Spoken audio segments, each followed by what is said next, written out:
महाराष्ट्र कोणाचा या साम टीव्हीवरच्या कार्यक्रमामध्ये महाराष्ट्राचं राजकारण आणि समाजकारण बदलवण्याची ताकद ज्या 8 दिग्गज नेत्यांमध्ये आहे, ते नेते वेगवेगळ्या पक्षाचे आहेत, परस्परांचे विरोधक आहेत, पण परस्परांचे शत्रू नाहीत.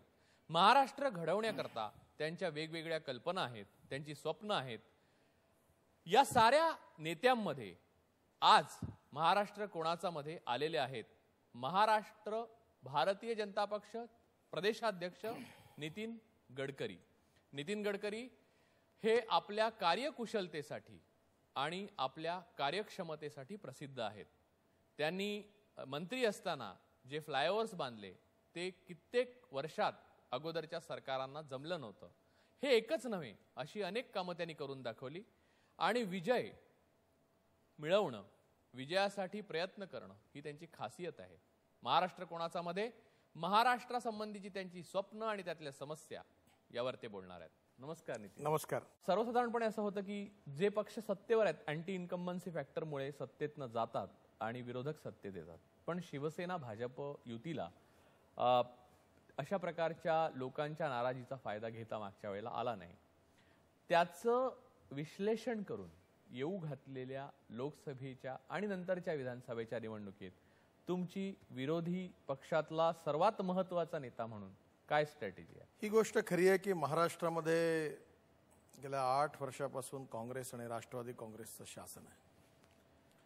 मागच्या निवडणुकीच्या वेळी काँग्रेस राष्ट्रवादी काँग्रेसने जाहीरनाम्यात सांगितलं होतं की आम्ही मोफत वीज देऊ, कर्ज माफ करू, कापसाला 2500 रुपये क्विंटल भाव देऊ, अनेक घोषणा केल्या होत्या, झोपडपट्टीच्या बाबतीत घोषणा केल्या होत्या.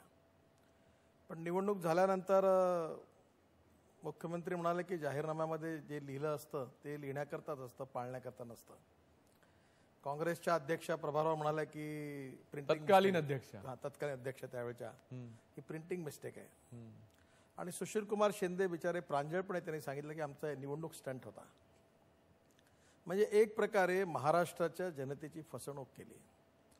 आणि खरं म्हणजे ही गोष्ट खरी आहे की महाराष्ट्राची स्थिती आज अतिशय वाईट आहे. आम्ही ज्यावेळी भाजप शिवसेना युतीने राज्य सोडलं त्यावेळी महाराष्ट्रावर 39,000 कोटी रुपयाचं कर्ज होतं. आम्ही येण्याच्या आधी 16,000 कोटी रुपयाचं कर्ज होतं. पण आज महाराष्ट्रावर 1,51,000 कोटी रुपयाचं कर्ज आहे. या महाराष्ट्रामध्ये गेल्या काही वर्षामध्ये 15,000पेक्षा जास्त शेतकऱ्यांनी आत्महत्या केल्या आहेत.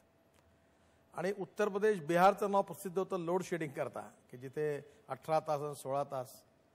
पण विलासराव आणि आर पाटलांनी उत्तर प्रदेश आणि बिहारची विक्रम तोडलेत आणि आज 18 तास 20 तास लोड शेडिंग सुरू आहे. पण त्याच्यासाठी सर असं केलं होतं की तुम्ही अरबी समुद्रात एनरॉनचा प्रकल्प बुडवून जो घोळ घातलात तो ते त्याच्यासाठी तुम्हाला जबाबदार धरतात. तुम्ही काय म्हणाल? मला एक सांगा, आता हा घोळ संपला ना? आता हे सरकारून 8 वर्ष झाले. एक वीज प्रकल्प उभं करण्याकरता 3 ते 4 वर्ष लागतात. आम्ही जे काय केलं असेल ते केलं. पण आता 8 वर्ष झाल्यानंतर पुन्हा ही स्थिती आम्हीच जबाबदार आहोत.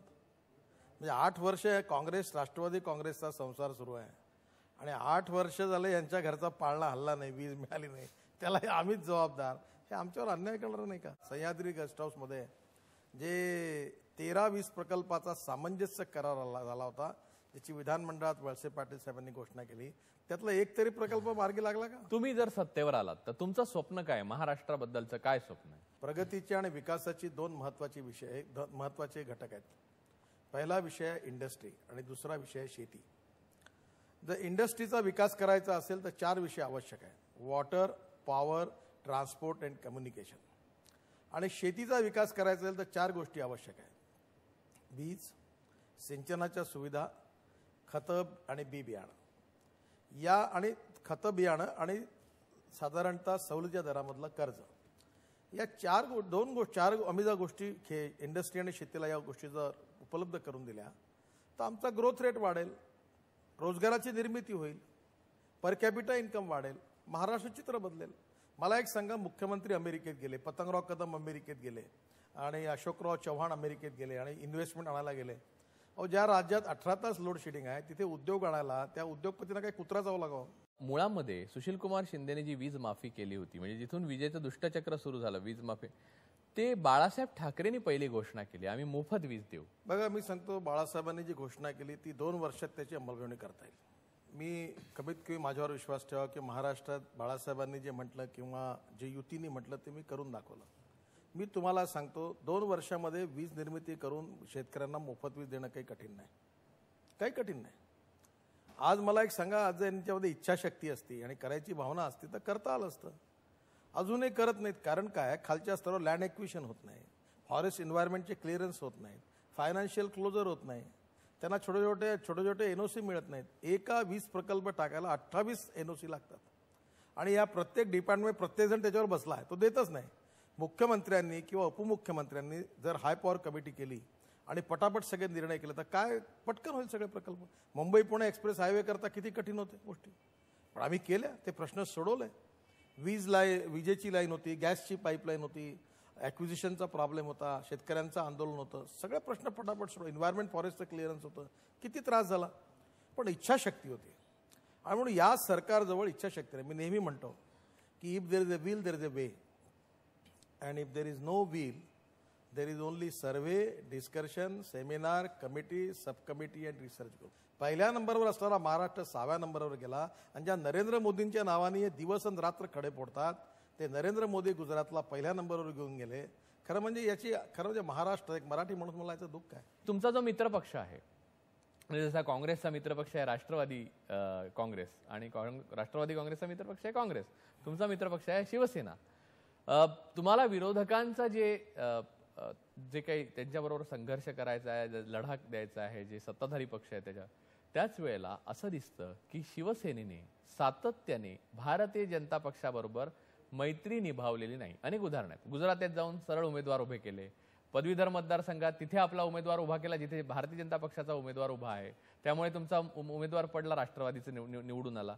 असंख्य वेळा असं झालेलं आहे की उद्धव ठाकरेंनी युतीचा धर्म पाळला नाही. अशा मित्राला बरोबर घेऊन तुम्ही स्वप्न किती सांगालो, सत्तेत येणं शक्य आहे का?